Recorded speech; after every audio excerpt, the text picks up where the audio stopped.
자, 여러분 이어서 보도록 하겠습니다. 보시면 문제집이요. 그 293페이지 166번 문제 있죠? 요거는 조합원 입주권과 관련한 건데, 우리가 입주권은 양도세에서는 조합원 입주권은 주택수 계산에 포함하죠, 여러분? 주택수 계산에 포함하는데, 그럴 때 어떤 얘기인지 한번 보겠습니다. 여기 길게 나와 있는데 그냥 취지만 살짝 알고 가면 돼요. 조합원 입주권에 대한 것은 자세한 내용이 시험에 나온 적이 없어요. 그래서 한번 볼게요. 원칙적으로 있잖아요. 원칙적으로 1세대가 1주택과 1조합원 입주권이 있어요. 조합원 입주권을 보여합니다. 자, 그랬을 때 입주권은 주택이 아니잖아요. 그런데도 주택 수 계산에 포함을 시켜요. 그래서 1세대가 1주택과 1조합원 입주권이 있다가 이 주택을 양도할 때는 원칙적으로 1세대 몇 주택? 2주택 양도로 봅니다. 1세대 2주택 양도가 되는 거예요.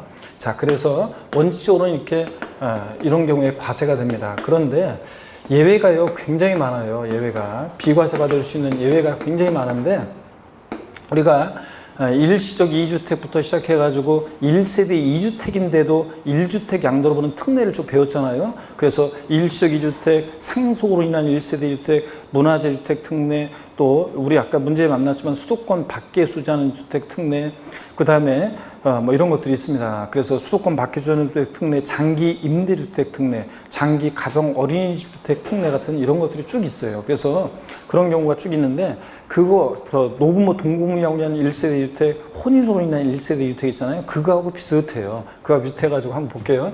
1세대가 1주택과 1조합원 입주권이 있는데, 그럴 때 요 주택을 양도했는데도 1세대 2주택이 아니라 1주택 양도를 보는 또 예외가 특례가 있습니다. 그래서 어떤 경우냐면 입주권 취득일로부터 종전주택을요, 요거 3년 내 양도하잖아요. 3년 내 양도를 하면, 그러면 1세대 1주택 양도로 봐요. 이거 891로 이사 가려고 하는 거니까, 재개발 재건축식으로. 근데 또요, 요 입주권 특례는 입주권 취득부터 종전주택을 3년이 경과돼서 양도했을 때도 또 부가적인 요건을 갖추면 또 비과세 받을 수도 있어요. 이 새로운 왜냐면 요 입주권 취득했는데, 왜냐면 여기가 이제 재개발이 늦어지고 막 그럴 수 있잖아요. 재건축이. 그래가지고 3년이 경과돼서 양도하는 경우에도 여기 이제 신주택으로 여기 이사 가가지고 1년 이상을 거주하고 어쩌고 하여튼 추가적인 요건을 갖추면 그러면 비과세 받을 수 있는 예외도 있습니다. 자, 그런 것들이 굉장히 많아요. 쭉 있습니다. 그래서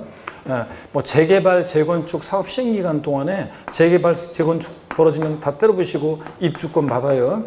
근데 재개발, 재건축 사업 시행기간 동안에 임시로 살 집, 대체주택을 취득해가지고 여기서 대체주택에서 1년 이상을 거주하다가, 입주권과 관련해서는 거주가 나오면 무조건 1년 이상 거주거든요. 1년 이상, 거주 나오면 1년 이상 거주해요. 1년 이상 거주하다가, 요 완공된 신주택으로 세대 전원이 이제 이거 891로 이사 갈 때, 그럴 때, 추가적인 어떤 요건을 갖추면, 그러면 이 대체주택 양도했을 때 비과세 받을 수 있는 그 1세대 1주택, 1세대가 1주택과 1조합 주권이 있지만, 이런 때는 1세대 1주택 양도로 보는 그런 또 특례도 있고요. 등등 여러 가지 이제, 그런 예외들이 있습니다. 그래서 여러분 원칙과 예외에서 이런 정도만, 1세대가 1주택과 1조합 주권이 있다가 주택을 양도하면 원칙적으로 입주권도 주택수 계산에 포함하니까 1세대 2주택 양도로 본다. 다만 예외적으로 1세대가 1주택과 1조합 입주권이 있다 주택을 양도했을 때 비과세 받을 수 있는 예외도 됐다시 많다더라. 이렇게만 알고 가시면 되겠습니다.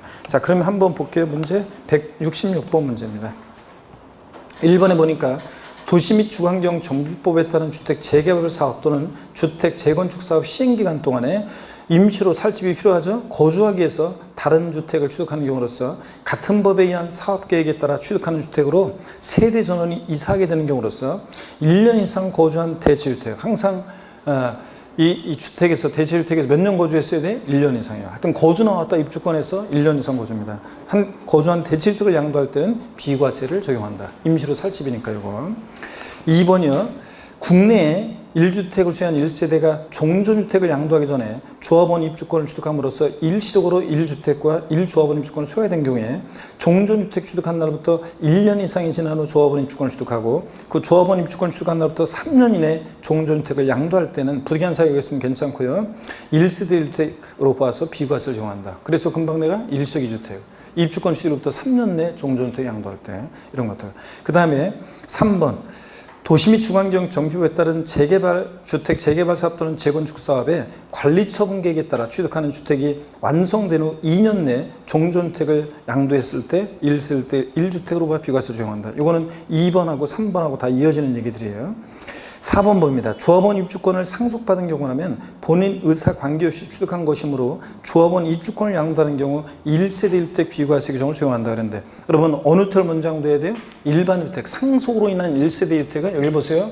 우리가 상속으로 인한 1세대 주택은 원래 앞에서 상속으로 인한 1세대 주택은 일반 주택이 있어요. 이 일반 주택은 상속 개시 당시 보유했던 주택이어야 되는데, 상속 개시 당시 보유했던 주택이어야 되는데, 자, 주택 하나를 나중에 상속을 받아서 1세대 2주택이 됐을 때 내 의지로 소유하게 된 게 아니잖아요. 근데 여기서는 지금 이게 뭐로 바뀌었어요? 조합원 입주권으로 바뀐 거예요. 조합원 입주권을 상속받았어요. 자, 그랬을 때는 조합원 입주권을, 자, 그래서 1세대 2주택이 됐을 때 어느 텔 먼저 양도해야 한다? 이 일반 주택을 먼저 양도할 때, 이것을 먼저 양도할 때 1세대 1주택 양도로 봅니다. 자, 그런 거지.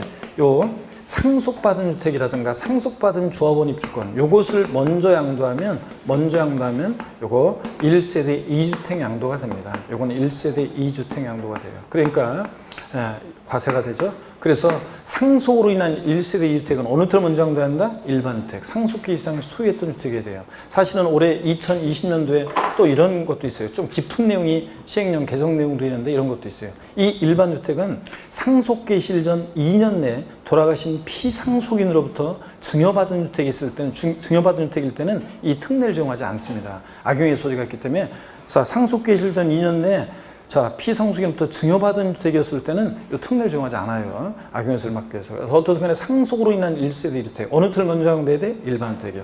몇 년 내 양도한다? 양도 시기 제한은 없는데 일반 주택을 먼저 양도해야 됩니다, 여러분. 이런 거고요. 자, 그래서 여기서는 그 얘기입니다. 조합원 입주권을 먼저 양도했기 때문에 1세대 1주택 비과세 규정을 적용한다? 틀렸습니다.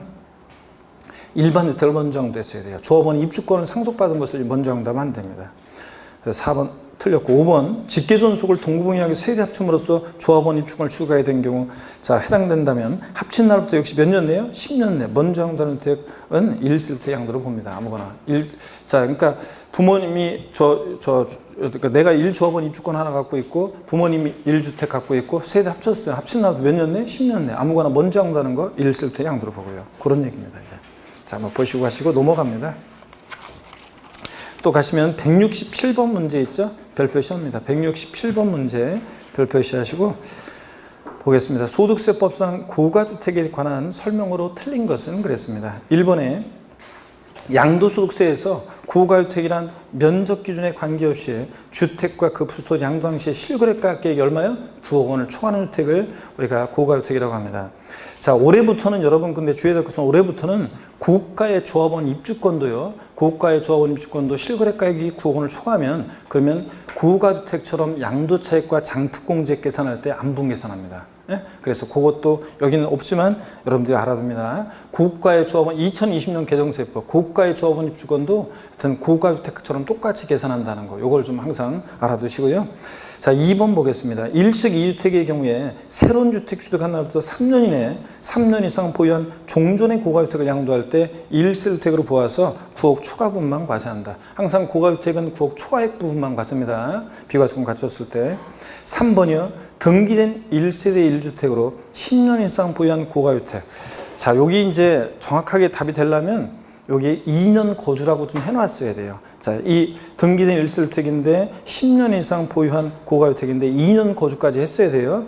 에 대해서는 장특공제를, 자, 양도 차익에 보유연수의 2%가 아니라 8%씩 적용해서 확대 적용해서 24%부터 80%까지 확대 적용합니다. 10년 이상 보유했을 때 최대 몇 프로까지? 80%까지. 근데 우리 1세대 1주택인데 양도세 요거 장특공제요. 24에서 80%까지 확대 적용을 받으려면 이 1세대 1주택은 몇 년 거주해야 한다? 2년 거주해야 한다는 거, 올해부터. 예? 그래서 그래야지 확대 적용, 24에서 80% 확대 적용 받을 수 있지. 장특공제 공제를 2년 거주를 못했다 그러면 일반적인 공제만 받아요. 6에서 30%까지만. 자, 그래서 여기서는 2년 거주란 말이 들어가면 3번 지문은 확실하게 맞는 지문이 됩니다. 그래서 양도차익의 80%까지 적용되고. 4번입니다. 단독주택으로 보는 다가구택의 경우는 전체를 하나의 주택으로 봐가지고 고가주택 규정을 적용합니다. 다가구택을 하나의 단위로 양도하면 자, 하나의 주택, 단독주택 양도로 보잖아요. 그때 고가주택인지 판단할 때도 전체 가격을 가지고 실거래가 부엌 초과하는지 따지고 그러잖아요, 여러분들. 그런 얘기입니다. 5번입니다. 고가주택은 비과세 조건을 갖추지 않은 경우에도 구억 초과 부분에 대해서만 양도세를 과세한다. 말이 안 되죠, 여러분들? 예? 자, 1세대 1주택 비과세 요건을 1세대 1주택 양도소득세 비과세 요건을 충족했을 때 이게 고가주택이다. 그러면 고가주택이다. 그러면 이제 그랬을 때 1세대 1주택 비과세 요건을 충족했는데 이게 실제 양도한 가액이 10억이다. 그러면 고가주택이란 말이 없어도 얘는 고가주택이고 필요경비가 만약에 취득가액 등 기타 필요경비가요. 보세요. 취득가액 등 기타 필요경비가 만약에 8억 원이다. 자, 그러면 8억 원이다. 그러면 자, 실거래가액 9억 원을 기준으로 해서 9억 원을 기준으로 해서 자, 비과세 조건을 충족했을 때 이제 이게 만약에 이렇게 할까요? 보유기간을 만약에 5년 보유로 했다고 할게요. 5년 보유요. 자, 조정상 지역 여부는 고려하지 않고요. 5년 보유했다. 자, 그럼 비과세 조건을 충족했을 때 9억 원까지는 비과세고 9억 초과액은 과세잖아요. 그러잖아요, 여러분들. 그래가지고 고가주택은 이제 과세가 되는데 다만 9억까지는 고가주택이 아니기 때문에 비과세 주기 때문에 양도차익 계산할 때 안 분하는 거잖아요. 그래서 전체 양도차익, 양도가액 필요경비 8억에서 뺀 2억 전체 양도차익 곱하기 양도가액분의 양도가액 마이너스 9억 원 이렇게 계산하잖아요. 그래서 요거 9억까지 비과세인 걸 빼기 위해서 1이니까 10분의 1이니까 2억에 10분의 1이니까 양도차익은 얼마고? 2천만 원 이렇게 구하잖아요.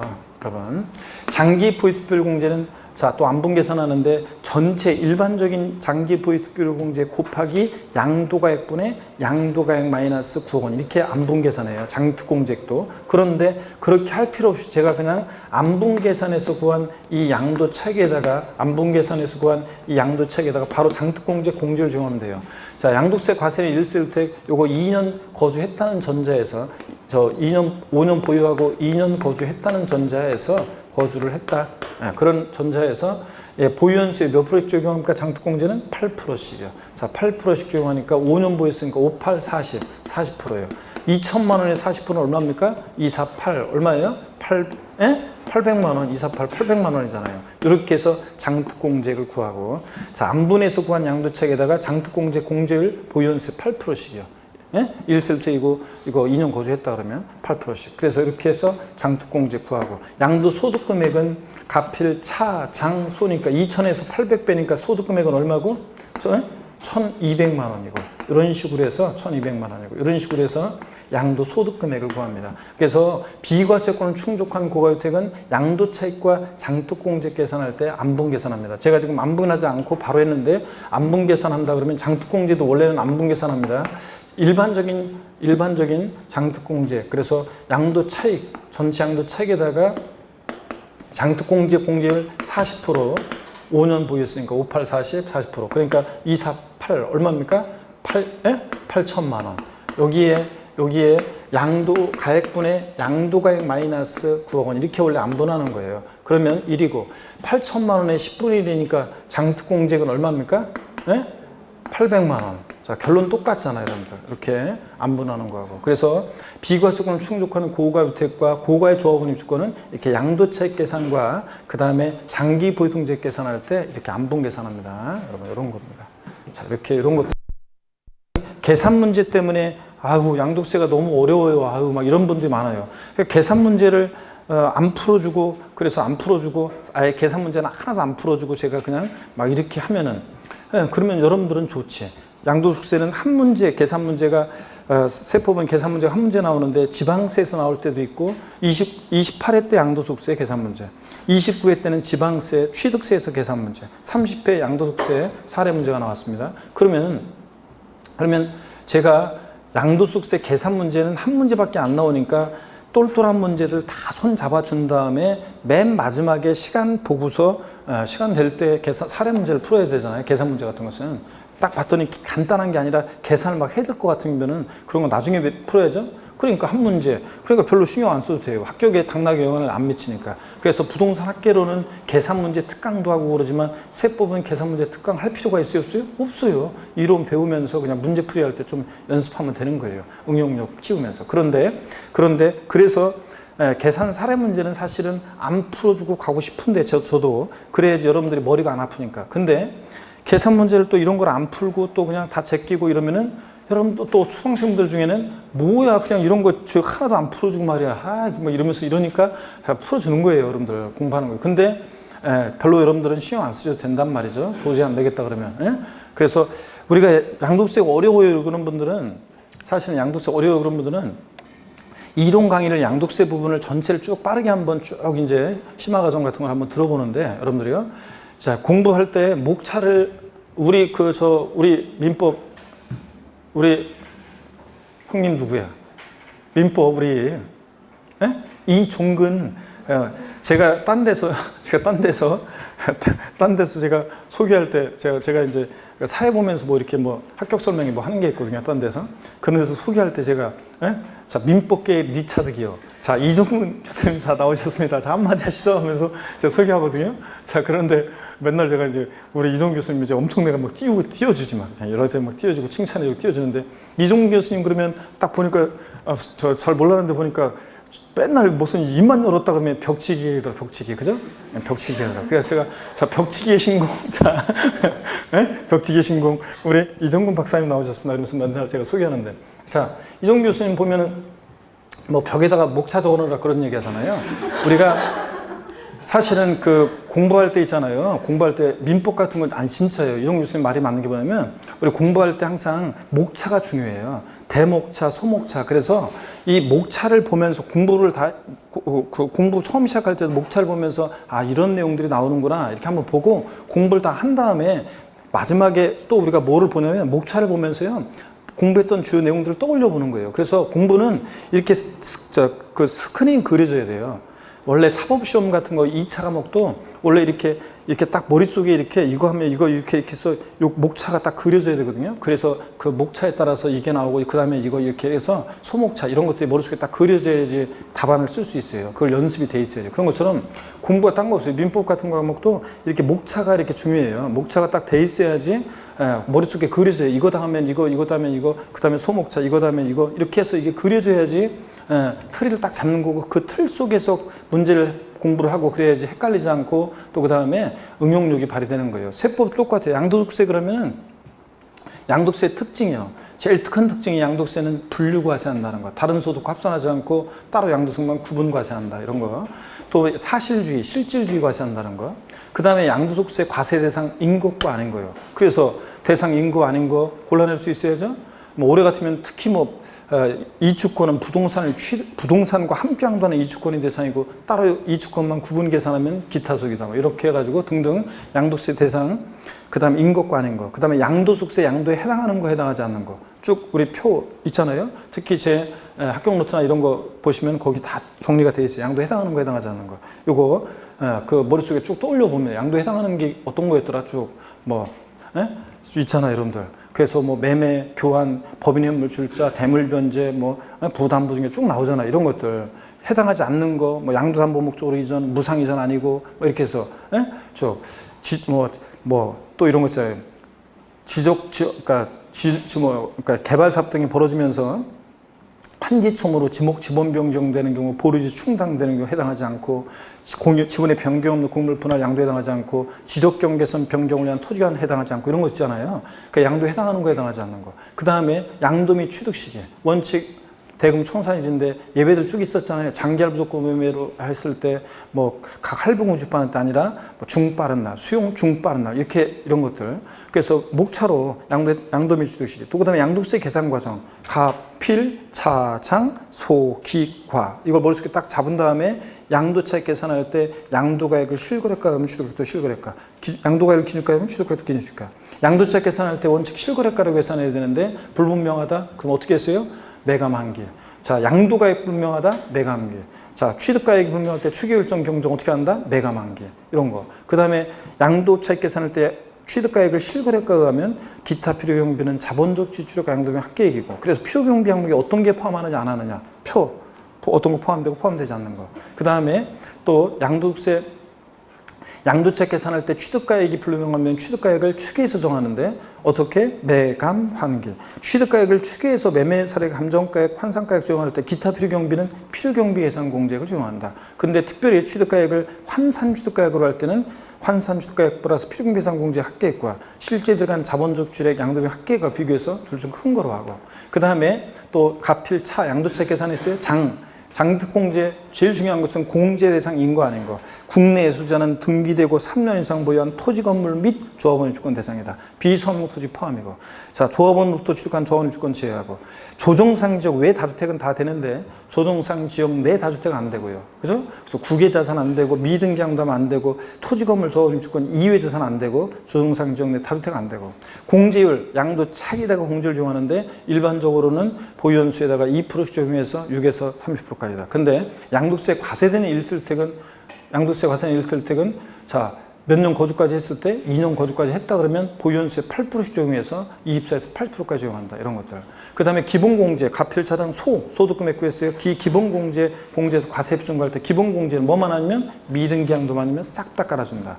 그런데 자산 종류, 보유한 등 관계없이 국유재산이든 뭐든 다 된다. 조정상 지역 다주택 다 된다. 근데 미등기 양도만 아니면 싹 다 깔아주고. 근데 공제는 어떻게 주느냐? 소득별로 각각 연 얼마? 250만 원 공제합니다. 어떤 소득? 부동산 애들과 주식과 파생상품 부별해서 각각 기본공제 250만 원 해줍니다. 그래서 과세 비중 구하고 곱하기 세율, 양도세 세율, 토지건물 부동산에 관한 권리, 미등기 70, 등기됐다 1년 미만 50%, 1년 이상 2년 미만 40, 2년 이상이면 6에서 42%. 물론 동일한 대상이 2개 이상의 세율 다음에 그중 어떤 거? 또 큰 거, 각각 세율 중에서 계산해서 큰 거 적용하고 이런 거, 기타를 사는 좌우지간 초과 순세율이고 이런 것들 이렇게 해서 그렇게 그 줄거리를 이렇게 목차 이렇게 제목대로 이걸 떠올려 볼 수 있어야 돼요. 그렇게 해서 또 양도세 예정신고 납부, 양도소득세 예정신고 납부 기한, 양도에 속하는 말일부터 2개월 내, 주식 양도에 속하는 반기 말일부터 2개월 이내, 토지거래 허가구역 내 토지를 양도할 때는 허가 전에 대금 청산되면 허가에 속하는 말일부터 2개월 이내, 부담부증에는 몇 개월? 양도에 속한 말일로부터 몇 개월? 3개월 부담부증에 이런 거. 확정신고 기한은 양도에 속하는 다음 연도 5월 1일부터 언제? 5월 31일까지고. 근데 예정신고 한자는 확정신고하지 않을 수 있는데 다만 누진세를 적용 대상 자산을 여러 번 양도할 때는 마지막에 합산해서 예정신고 안 하면 다음 연도에 확정신고 해야 하는 경우도 있다. 양도 차익이 없거나 양도 차선이 있는 때는 예정신고 해야 돼, 하지 않을 수 있어요. 해야 됩니다. 하지 않을 수 있다, 생략할 수 있다 다 틀려요. 양도 차익이 없거나 양도 차손이 발생할 때도 예정신고 해야 되고, 양도소득 과세표준 금액이 없거나 결손금이 있는 때도 확정신고 하여야 하는 거고요. 이런 거. 자, 이렇게 해서 이렇게 쭉 그 줄거리를 양도소득세 특징, 과세 대상, 양도에 해당하는 거 해당하지 않는 거, 양도 및 취득 시기, 또 그 다음에 양도차익 계산, 가필상수기과에 할 때 양도차익, 장특공제, 기본공제, 세율 이런 것들을 예정신고, 확정신고 납부 이런 것들을 쭉 목차대로 이렇게 해서 주요 내용만 딱 잡고 있으면 거기서 이제 거기서 대부분 다 되는 거고, 그 다음에 조금 깊은 내용, 디테일한 거 이런 것들 여러 개 될 때 그런 것들 조금씩 문제 풀면서 헷갈리는 것들 주워 담으면 됩니다, 여러분들. 아시겠습니까, 여러분? 이렇게 하면 어려울 거 없는데 양도세 막상 있잖아요. 하나도 모르겠어요. 양도세 어려워요. 하나도 모르겠어요. 이런 분들이 있어요. 그래서 제가 몇몇 걸 물어보면 대답을 한단 말이지. 그러면서도 어렵단 말이에요. 근데 계산 문제 같은 것은 신경 쓸 필요 없어요. 알았죠, 여러분들? 한 문제 나오기 때문에 신경 쓸 거 없고. 자, 그 다음에 여러분 그 문제 우리 168번 문제인가요? 네, 168번 문제 봅니다. 소득세법상 1세대 1대 양도세 비과세 적용에 있어서 보유기간 요건에 관한 설명으로 옳은 거 그랬습니다. 1번에 해외 이주를 위해서 세대전을 출국하는 때는 국내 소재 1주택을 1년 이상 거주하고 양도하는 경우에 하나여 보유기간에 관계없이 1실택 비과세 적용받을 수 있다. 자, 그렇습니까, 여러분? 아니에요. 해외 이주를 위해서 출국하는 경우에는 이거 보유기간, 거주기간 관계없습니다. 그래서 1실택 비과세 적용받을 수 있어요. 1년 이상 거주하고 양도하는 경우에 하나여 이게 틀렸어요. 자, 보유기간, 거주기간 관계없이 1실택 비과세 적용받을 수 있는데 그 단 출구일 현재 1주택이고 출구일로 몇 년 내? 2년 내 양도하는 경우에 한해서 비과세지. 5년 내 틀렸어요, 여러분들? 자, 해외 이민이라든가 해외 출국은 출국일 현재 1주택이고 출국일로 몇 년 내? 2년 내 양도했는지 꼭 확인하라고 그랬잖아요. 그래서 앞동네, 뒷동네 다 틀렸는데 앞동네 틀린 것은 1년 이상 거주하고 양도한 경우에 하나에 틀렸고 5년 틀렸습니다. 2년 내 양도입니다. 2번 질문 보겠습니다. 295페이지 2번 질문. 취약, 질병에 의한 근무상, 산업상 형편 그 밖의 부득이한 사유에 의해서 세대 전원이 다른 시군으로 거주를 이전한 경우에 거주기한 및 보유기한 관계없이 1실택 비과세 경우가 적용한다는데 여러분 이 부득이한 사유 양도 나오면 1년 이상 거주하던 주택을 취약, 질병에 의한 근무상 형편, 학교 폭력으로 인한 부득이한 사유 양도하고 다른 시군으로 세대 전원이 주거를 이전했을 때 2년 미만 보유도 비과세라고 그랬잖아요. 반드시 1년 이상 거주했어야 됩니다. 그래서 거주기한 때문에 틀렸고 3번 봅니다. 민간임대주택 특별법에 따른 건설임대주택을 1년 전에 취득하여 양도, 그러니까 보유기한이 2년 보유를 못했어요. 해당 건설임대주택의 임차일로부터 해당 주택 양도일까지 기간 중 세대 전원이 거주, 가로 안에 부득이한 사유가 있으면 괜찮고 한 기간이 몇 년 이상? 5년 이상인 경우에 비과세 받는다. 그렇죠? 건설임대주택 특례는 해당 건설임대주택의 임차일로부터 양도일까지 거주기간 몇 년? 5년 이상일 때. 그 다음에 4번입니다. 공공사업용으로 주택의 일부나 전부가 수용될 경우에요. 특히 일부가 수용되는 경우에 그 잔존주택 및 부수토지 잘 안 팔리잖아요. 잔존주택은 몇 년 내 수용일로부터 5년 내 양도할 때 그러니까 관계없이 비과세입니다. 여기서는 2년 내 양도하는 경우에는 그랬는데 5년 내 양도니까 그 범위 안에 들어오잖아요. 그래서 2년 내 양도하는 경우에만 이렇게 만자 들어가면 확실하게 틀린 건데 그 사람들 그럼 5년 내 양도하면 비과세잖아요. 자, 그래서 조금 오해 소지가 있습니다. 만자가 들어가면 더 좋은데 2년 이내 양도하는 경우에만 그러면 틀리는 거예요.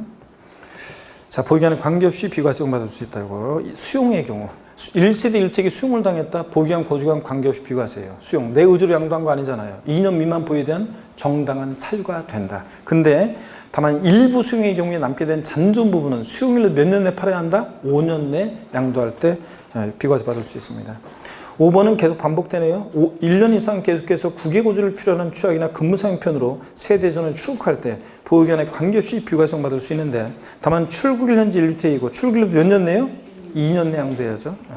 자, 이런 거고. 그 다음에 169번 문제는 또 역시 뭐 종합 문제로 나온 건데요. 169번 문제도 한번 보겠습니다. 169번 문제.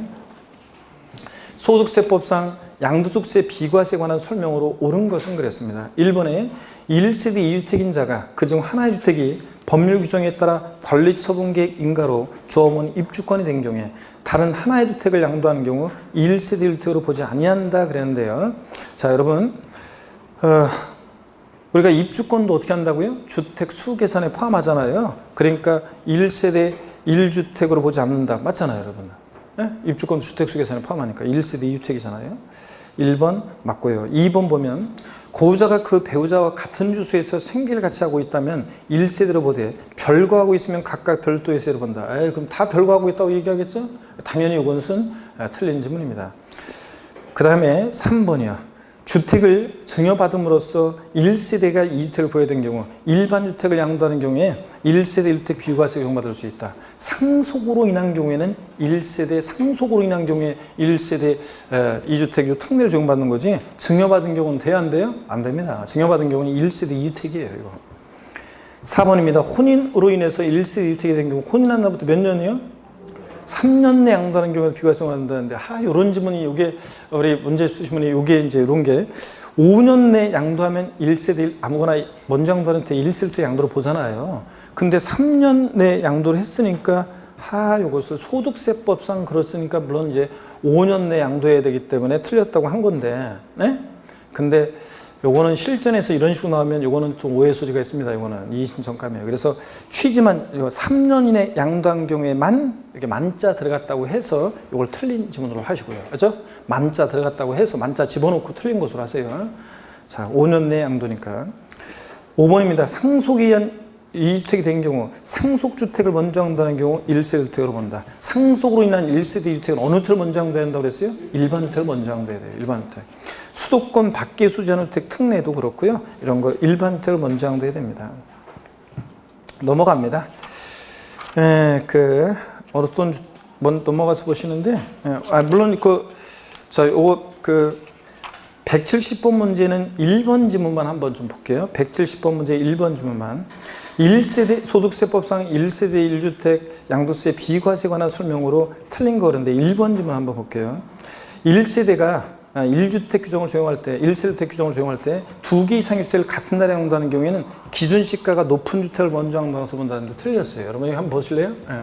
어떤 얘기냐면, 우리가요, 갑이라는 거주자가요, 같은 날에 2개 이상의 주택을 양도합니다. 자, 그럴 때 A주택은 2년 보유, B주택은 1년 보유했어요. 이런 거 한번 제가 물어본 적이 있는데, 기본서 할 때. 그럴 때, 자, 같은 날에 2개 이상의 주택을 양도할 때는 거주자가 선택하는 순서에 따라 양도한 것으로 봅니다. 어느 주택을 먼저 양도한 것으로 선택하는 것이 양도세를 절세할 수 있겠느냐. 다른 조건은 고려하지 않고 보유기간만 봤을 때 어느 주택을 먼저 양도하는 게 양도세를 절세할 수 있겠습니까? 물어본 적 있는데 제가. 어느 택이야? A주택을 먼저 양도한 것으로 한번 선택해 보면 보세요. 먼저 양도했다. 그러면 1세대 2주택 양도니까 2년 보유했어도 과세예요. 나중 양도로 선택된 B주택은 A주택을 먼저 양도한 것으로 하고 남은 거니까 1세대 1주택이 됐고, 이거 1세대 1주택이지만 이거 먼저 양도한 것으로 치니까 1세대 1주택이지만 1년밖에 보유를 못했으니까 과세예요. 그럼 이번에 이렇게 해보겠습니다. B주택을 먼저 양도한 것으로 선택하면, 이것을 먼저 양도한 것으로 하면 1세대 2주택이니까 과세인데, 나중 양도로 선택된 A주택은 1세대 1주택이고 2년 보유했으니까 뭐예요? 비과세입니다. 자, 그렇기 때문에 어느 주택을 먼저 양도한 게 좋다? B주택이에요. 이렇게 어느 주택을 먼저 양도한 것으로 선택하느냐에 따라서 세금이 달라지기 때문에 2개 이상의 주택을 같은 날에 양도할 때는 거주자가 선택하는 순서에 따라 양도한 것으로 봅니다. 근데 시험에서는 기준시가가 가장 큰 주택을 먼저 양도한 것으로 본다. 보유기간이 긴 주택을 먼저 양도한 것으로 본다. 자, 관할 세무서장이 선택하는 순서에 따른다. 아닙니다. 자, 2개 이상의 주택을 같은 데 양도할 때는 거주자가 선택하는 순서에 따라 양도한 것으로 봅니다. 우리 같은 거주자가 양도 순서를 정할 수 있습니다. 나머지는 여러분 또 반복되니까 여러분이 읽어보시고요. 그 다음에 또 넘어갑니다. 어딜 보시냐면 172번 문제 한번 보겠습니다. 172번 문제, 이것도 뭐 반복이 되네요. 172번 문제 반복이 되고 넘어갑니다. 쭉 넘어가서 여러분이요, 제가 꼭 보고 싶은 게 173번 문제도 반복이 돼서 여러분이 한번 그냥 참고적으로 보시면서 정답 보고 해설 보면서 이렇게 읽어보시고요. 174번 문제도 아까 농어촌에 소유하는 주택과 그 외에 일반 주택이 있을 때 요 특례에 관한 건데, 농어촌 주택 특례에 관한 건데, 사실은 그 해설이 보다시피 농어촌 주택 특례는요, 그 상속받은 주택, 이농주택, 귀농주택, 자, 이렇게 요건이 쫙 있는데 이런 것까지 외울 필요 없어요. 자세하게 귀농주택이나 이런 것들이 요건을 물어볼 가능성은 낮아요. 다만 그냥 참고적으로 한번 여러분 읽어보시면 되는데, 174번 문제 5번 지문만 좀 볼게요. 5번 지문 보니까 5번 지문이요. 귀농주택 취득 후 종전주택을 3년 이내 양도하는 경우에는 1세대 1대로가 비과세 적용한다는데, 자, 아까 제가 그랬어요. 다른 거는 몇 년 내 양도해야 한다, 양도시기 제한이 없는데 귀농주택만 양도시기 제한이 있어가지고 귀농주택 취득 후 일반주택을 몇 년 내 팔아야 한다고 그랬어요? 5년 내 양도할 때 비과세 받을 수 있다고 그랬습니다. 그래서 3년으로 돼 있어 틀렸어요. 그 얘기가 해설에서 맨 아래 귀농주택의 자, 요건 3번 귀농주택 취득 후 몇 년 내? 5년 내 자, 종전주택을 양도해야 한다는 거, 이런 거. 자, 요게 이제 몇 년 전에 개정된 내용인데 한번 보시면 되겠습니다. 그래서 다른 거는 몇 년 내 양도한다 제한이 없는데 요 귀농주택만 몇 년 내 양도한다 제한이 있어요. 그 다음에 175번 문제 한번 보겠습니다. 175번 문제는요, 이런 식의 1세대 1주택 비과세권 갖춘 겸용주택에 관한 과세, 비과세 면적 계산하는 요 문제가 26회 때 시험에 나왔어요. 옛날에 초창기 때 나왔다가 26회 시험 때 나왔기 때문에 또 나올 가능성이 낮습니다. 또 계산 문제가. 근데 다만 우리가 겸용주택을 그냥 이해하기 위해서 계산 문제를 보면 좀 이해하는 데 도움이 되니까 한번 보도록 하겠습니다. 175번 문제. 1세대 1대 요건을 충족하는 고지와 갑이 다음과 같은 단층 겸용주택, 주택은 국내 상시 주거용이며 도시형 내에 존재합니다. 7억 원에 양도했을 경우에 양도세가 과세되는 건물 면적과 토지 면적으로 오른 것은 그랬습니다. 단 주어진 조건 외에는 고려하지 않는다. 건물이 주택 면적이 80, 상가 면적이 120입니다. 120이고, 자, 이 전체 토지 면적은 800입니다. 그러면 여러분, 양도소득세 겸용주택, 우리 어떻게 배웠어요? 부등호, 주택이 클 때만 전부 주택, 주택 면적이 클 때 전부 주택이지, 작거나 같으면 주거부만 주택이잖아요. 그러면 여기서 지금 주택 건물 면적을 보세요. 80제곱미터 주택 면적은 비과세고 주거부만 주택이니까 상가 부분 120제곱미터만 보고 과세입니다. 그리고 그래서 과세되는 면적을 구하라고 그랬으니까 과세된 건물 면적 120, 과세된 면적 3개가 나와 있네요. 그러니까 과세되는 토지 면적도 구해야 되는데, 그러기 위해서는 비과세되는 토지 면적을 먼저 구해야 돼요. 그래서 여러분 어떻게 구하느냐, 여기 보세요. 어떻게 구하냐면 이렇게 합니다. 여기 보세요. 우리가 주거부만 주택으로 볼 때는 그 비과세되는 토지 면적은 어떻게 구하냐면 이렇게 구합니다. 이 전체 겸용주택의 토지 면적, 전체 면적이 얼마예요? 800이잖아요 지금. 전체 토지 면적 800 곱하기, 자, 건물의 연면적은 얼마예요? 80하고 120 합치니까 얼마예요? 200 분의 주택면적, 건물의 연면적 분의 주택면적은 얼마예요? 80이요. 그러면 약분하니까 4고 48, 30이니까 얼마예요? 320제곱미터. 요거하고 그 다음에 전체 겸용주택 토지면적 곱하기 건물 연면적 분의 주택면적 안분한 거하고, 그 다음에 또 겸용주택의 주택 정착면적, 주택면적이 얼마? 여기서는 80. 여기다가 도시지역 내에 있으면 5배, 도시지역 밖은 10배인데 도시지역이 있으니까 5배, 58, 40, 400 하고요. 비교해서 둘 중 어떤 거예요? 둘 중 적은 면적을 비과세합니다. 둘 중 적은 면적을 비과세합니다. 어떤 게 적어요? 320. 그래서 320제곱미터가 비과세됩니다. 그러면 비과세인데 과세되는 토지 면적을 구하라고 그랬으니까 전체 겸용주택의 토지 면적 800에서 비과세되는 면적 320을 빼요. 그럼 과세되는 면적은 얼마입니까? 480제곱미터. 요거 과세되는 면적입니다. 이렇게 하는 문제예요. 자, 그래서 건물에 있어서는 클 때만 전부 주택이지, 주택 면적이 작거나 같으면 주거부분만 주택이고, 그래서 주거부분은 비과세, 상가 부분은 과세고, 그 다음에 비과세된 토지 면적은 해설에 나온다시피 이런 식으로 하는 거예요. 주거부분만 주택으로 볼 때는 이렇게 안분해서 구합니다. 해설에서처럼 그 두 해설의 맨 아래 칸에 나온 것처럼 이렇게 계산합니다. 그 다음에 176번 문제 볼게요. 이건 어떻게 하는 거냐면 보세요. 이건 또 반대로 소득세법상 1세대로서 양도세 비과세상에 해당한다. 하지만 그 주택의 일부가 다음과 같이 점포로 이용되는 경우 해당 부동산 중 대지의 양도세 대상 범위는 그랬습니까? 과세되는 면적을 구하라는 건데, 대지 면적이 800이고 건물의 면적 100인데 주거용 면적이 60이에요. 그러면 주거 외 면적이, 상가 면적이 40이라는 얘기잖아요. 그러면 부등호 주택이 클 때만 전부주택, 주택면이 크니까 건물에 있어서는, 자, 건물은 전부 다 비과세입니다. 과세된 면적이 없어요, 건물은. 근데 여기서 과세되는 토지 면적, 대지 면적을 구하라고 그랬으니까, 자, 그때 전부주택으로 볼 때는 어떻게 구하냐면요. 302페이지 거기 해설에 나와 있는 것처럼 전부주택으로 볼 때는 또 이렇게 계산해요. 보세요. 어떻게 계산하냐면 전부주택으로 볼 때는 이렇게 계산합니다. 전부주택으로 볼 때는 먼저요. 겸용주택의 총 토지 면적이 얼마예요? 여기서는 지금 총 토지 면적이 얼마입니까? 800제곱미터입니다. 800 총 토지 면적 이거 하고요. 자, 그 다음에 주택 정착 면적이요. 주택 정착 면적이 지금 60에다가 아까 전부주택으로 본다고 그랬으니까 전부주택으로 보니까 상가 면적하고 합치니까 전체 면적, 주택 면적이 얼마예요? 100제곱미터입니다. 여기서는. 여기다가 도시지역은 5배. 그러니까 얼마예요? 500제곱미터. 둘 중 어떤 거를 비과세하냐? 둘 중 어떤 거예요? 적은 거예요. 둘 중 적은 면적을 비과세합니다.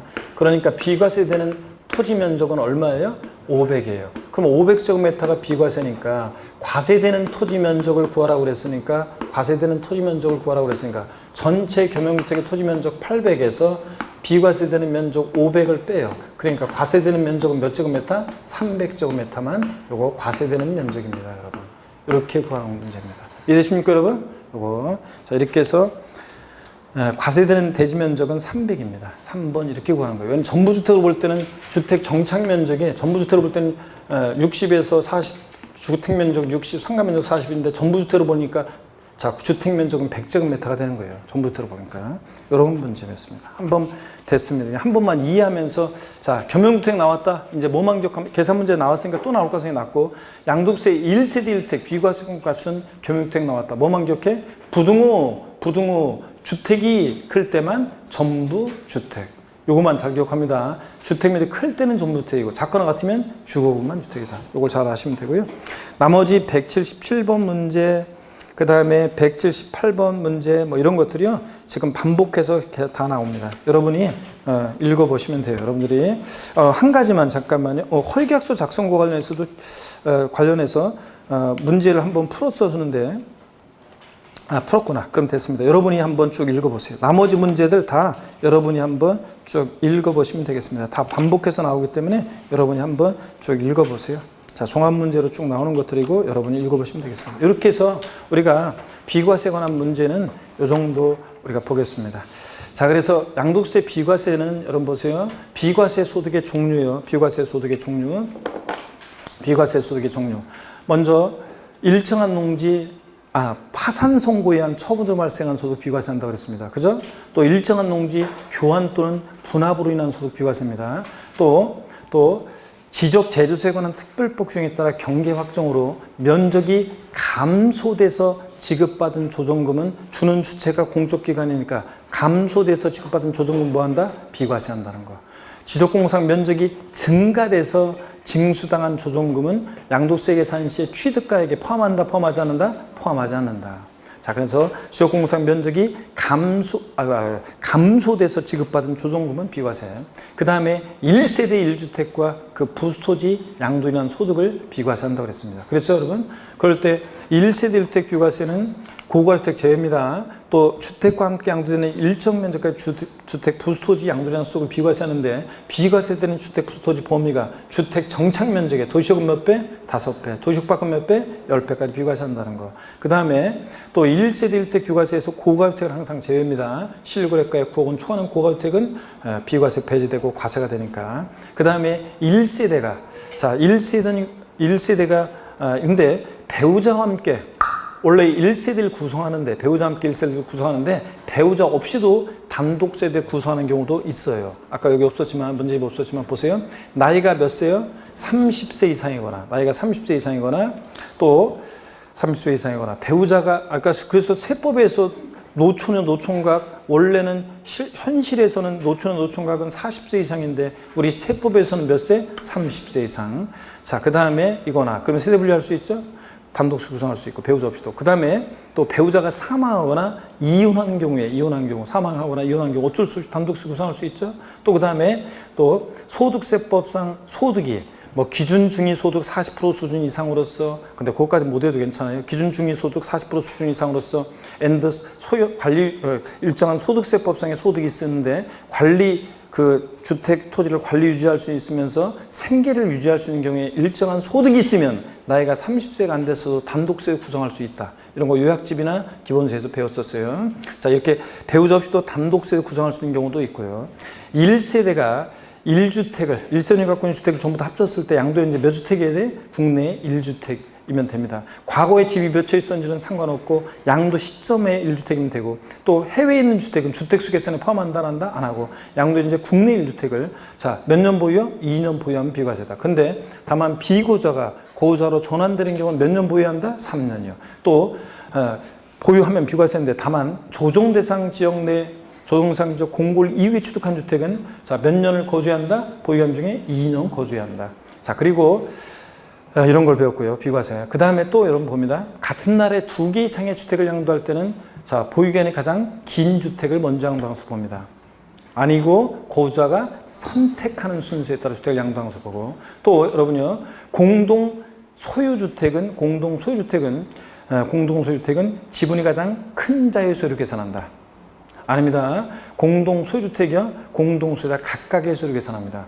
자, 그 학경노트 아까 광고해 드렸었는데 거기에 보면 세목별로 다 비교가 되어 있는데 공동소유주택이요.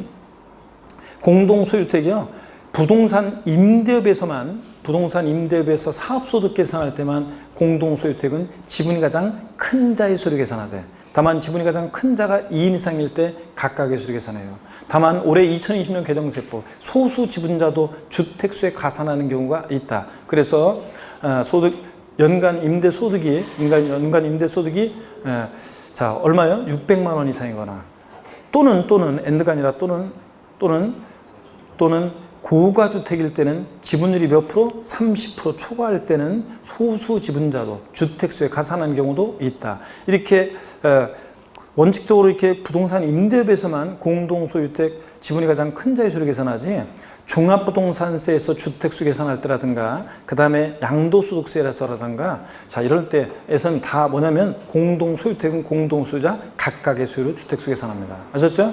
공동상속주택은 원칙으로 주택수 계산에 포함하지 않지만 다만 상속지분이 가장 큰 상속인이 있으면 그 상속지분이 가장 큰 자의 소유로 계산합니다. 예? 공동소유주택은 각각의 소유. 공동상속주택은 원칙으로 주택수 계산에 포함하지 않지만 상속지분이 가장 큰 자가 있으면 그 자의 소유로 계산하고요.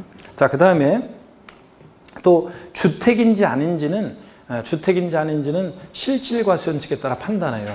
양도일 현재 공부상으로는 주택이지만 실제는 영업용 건물로 사용하다 양도하면 영업용 건물 양도로 과세합니다.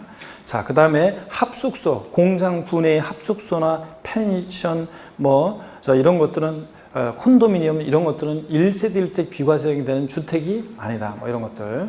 자, 그 다음에 이런 것들도 추가적으로 한번 들어두시고요. 그 다음에 자, 우리 1세대가 1주택을 양도해야 되는데 2주택 양도 했는데도 1주택 양도로 보면 특례가 있는데 말로 쭉 한번 정리해 볼게요. 우리 문제집에 없었던 것까지 포함해서 뭐냐면 자 우리가 1세대 2주택인데 먼저 양도하는 주택에 1세대 양도로 보면 특례. 먼저 주거 이전을 목적으로 하는 1세대 주택은 아까 제가 계속 설명드렸습니다.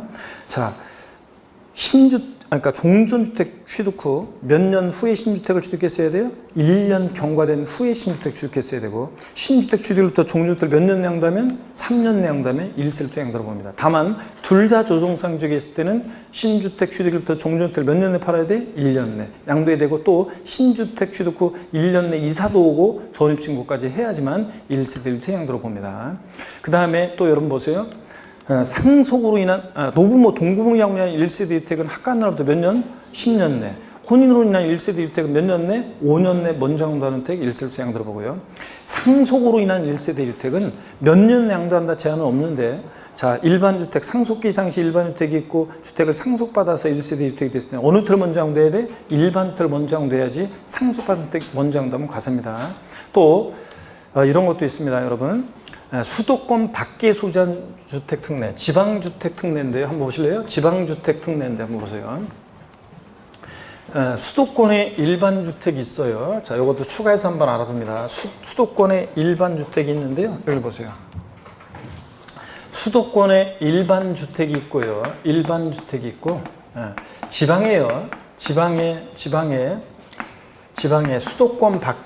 수도권 밖에 소지하는 주택을요. 수도권 밖에 소지하는 주택을 취약이라든가 질병의 요양이나 근무상용병 같은 부득이한 사유로 지방주택을 취득했어요. 수도권 밖을. 그러면은 부득이한 사유가 있다고 보니까 실거주 목적으로 내려가는 거니까 세금 걱정하지 말고 일반 집 사라. 수도권 밖에 지방주택을 사라는 얘기입니다. 그랬을 때 일반주택 요것을 먼저 양도할 때 1세대 1주택 양도로 보는 거지. 1세대 1주택 양도로 보는 거지.